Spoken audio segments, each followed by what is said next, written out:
Welcome my dear students. যখন সব মানুষ দিশেহারা হয়ে যায়, যখন তার কাছে আর কোনো স্বপ্ন অবশিষ্ট থাকে না, সে যদি একটা কাজ করে নিতে পারে, টেকনিক্যাল কোনো ডিগ্রি অর্জন করতে পারে, তাহলে কিন্তু অন্তত বেঁচে থাকার মতো ন্যূনতম চাহিদাটুকু মেটাতে পারে। তো কেন বলছি? কারণ এই টেকনিক্যাল লাইন, এটা নিয়ে বহুকাল ধরে আমি প্রমোট করে আসছি যে টেকনিক্যাল এডুকেশনটা আমাদের জনমানসে খুব দরকার। কারণ এত জনবহুল দেশ বা রাজ্যে টেকনিক্যাল যদি না থাকে তাহলে কিন্তু এগোনো চাপ আছে, বেঁচে থাকাটাই কঠিন ব্যাপার। তো চলে আসছি আমি আসল কথায়, যেটা বলতে চাইবো, আইটিআই যারা স্বপ্ন দেখো, যারা আইটিআই করার জন্য, তাদের ক্ষেত্রে যারা নাম্বারে বা মার্কসে পারবে না, তাদের ক্ষেত্রে নতুন একটা দিশা রয়েছে। সেটা নিয়ে আমি চর্চা তোমাদের সাথে করব, যে কিভাবে পরীক্ষা দিয়ে আইটিআই কলেজে জয়েন করা যায়। আরেকটা যেটা ফর্ম বেরিয়েছে, সেটার ফর্ম এখনও ফিল আপ চলছে, সেই ব্যাপারে আমি পরে একটা নতুন ভিডিওতে আবার করে দেবো আপডেট দিয়ে।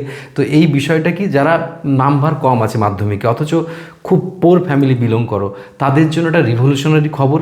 কেননা এটা বেলুড় মঠে তারা আইটিআই পড়তে পারবে বিভিন্ন ট্রেডে, সেটা কিন্তু তোমার পরীক্ষা দিয়ে, যারা পরীক্ষায় পাস করবে তাদেরকেই নেওয়া হবে। কি কি পরীক্ষা, এই ডিটেলস তোমাদের সঙ্গে আমি শেয়ার করছি একটু পরেই। চলে যাচ্ছি। আর যোগ্যতা কিন্তু মাধ্যমিক পাস লাগে, ঠিক আছে? তো আমি শেয়ার করছি যে তোমাদের কি কি লাগবে। দাঁড়াও, দেখো, এই যে রামকৃষ্ণ মিশন শিল্প বিদ্যালয় রামকৃষ্ণ মিশন, ঠিক আছে? এই রামকৃষ্ণ মিশনে এরা আইটিআই কিন্তু ভর্তি নিচ্ছে 2026 সালে। তো এরা নতুন ফর্ম বেরিয়েছে, একদম নতুন ফর্ম ফিল আপ করেছে। সেটা হচ্ছে ইলেকট্রিশিয়ান 2 বছরের, ইলেকট্রনিক মেকানিক 2 বছরের, ড্রাফটম্যান সিভিল 2 বছরের, ড্রাফটম্যান মেকানিক্যাল 2 বছরের, ফিটার 2 বছর, টার্নার 2 বছর, আর ওয়েল্ডার 1 বছর। এর মধ্যে যারা রেলের চাকরি বা অন্য চাকরিগুলোতে যারা যেতে চাও, তাদের পক্ষে আমি বলবো এইগুলো বেস্ট আর কি, বেস্ট হবে এইগুলো, ঠিক আছে? এই সবগুলো বেস্ট হবে। এই দুটো চাকরি কিন্তু রেলের পরীক্ষাতে খুব কম নেয়, যেটা আমার জানানো দরকার, আমি জানিয়ে রাখলাম। এটাতে লোকো পাইলটে পরীক্ষা দেওয়া যায় না, কিন্তু টেকনিশিয়ানে পরীক্ষা দেওয়া যায়। এবার আমি আসি সিস্টেমটা কি। দেখো, 10th পাস হতে হবে।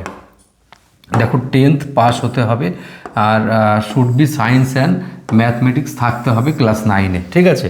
আর 8 পাসের জন্য শুধু ওয়েল্ডার ট্রেডটা 8 পাসের জন্য, ঠিক আছে? আর মাধ্যমিকে উইথ ম্যাথ এবং সায়েন্স সাবজেক্ট থাকতে হবে, বোঝা গেল? এবার দেখো ক্রাইটেরিয়া কি, রিটেন টেস্ট কীভাবে নেবে ওরা, বেলুড় মঠে পাস করলে তোমাকে কীভাবে পড়তে সুযোগ দেবে। রিটেন টেস্ট থাকবে, সেটা হচ্ছে 50 নম্বরের, 50 নম্বর রিটেন পরীক্ষা নেবে একটা। শর্ট কোশ্চেন থাকবে, তার মধ্যে থাকবে ম্যাথস এবং ফিজিক্সের উপরে 50টা শর্ট কোশ্চেন থাকবে, তার উপরে বেস করে 50 নম্বর। সেটার উপরে নর্মালি কি হয়, আইটিআই ভর্তি হয় কিন্তু মার্কস বেসিস, এক্ষেত্রে মার্কস বেসিস নয়, কারণ মার্কস কম থাকতে পারে কিন্তু কোয়ালিটি হয়তো তার ভালো আছে, সেই সব, তার জন্য কিন্তু এইসব সিস্টেমটা ভালো। এই personal interview and medical fitness, তাকে মেডিকেল ফিটনেস দেখাবে, একটা মোটামুটি একটা ইন্টারভিউ নেবে, সে পড়বে কি বা পড়ার যোগ্য, তাকে সুযোগ দেওয়া যাবে কি না, এই ব্যাপারগুলোই দেখে। কোশ্চেন খুব একটা জিজ্ঞেস করে না।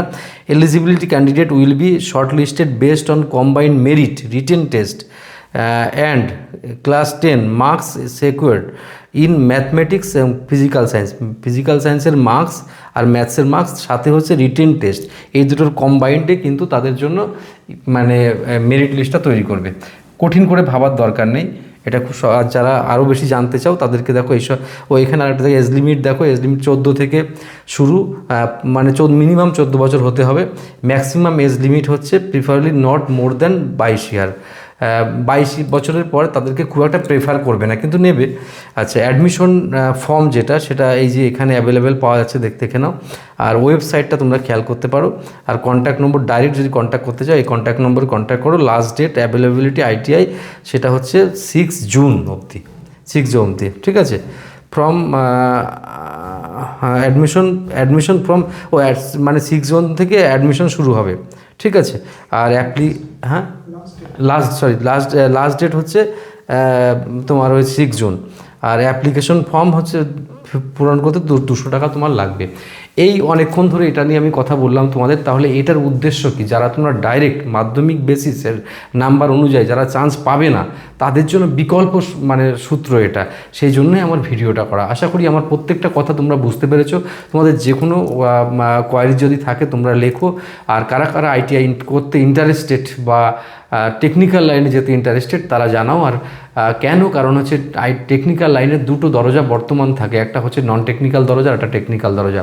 সুতরাং আমি এই ব্যাপারে আরও পরে ভিডিও করবো, আর লেটেস্ট আইটিআইয়ের আপডেট আমি খুব তাড়াতাড়ি দিয়ে দেবো আরেকটা। ওকে, ভালো থেকো তোমরা, খুব ভালো থেকো।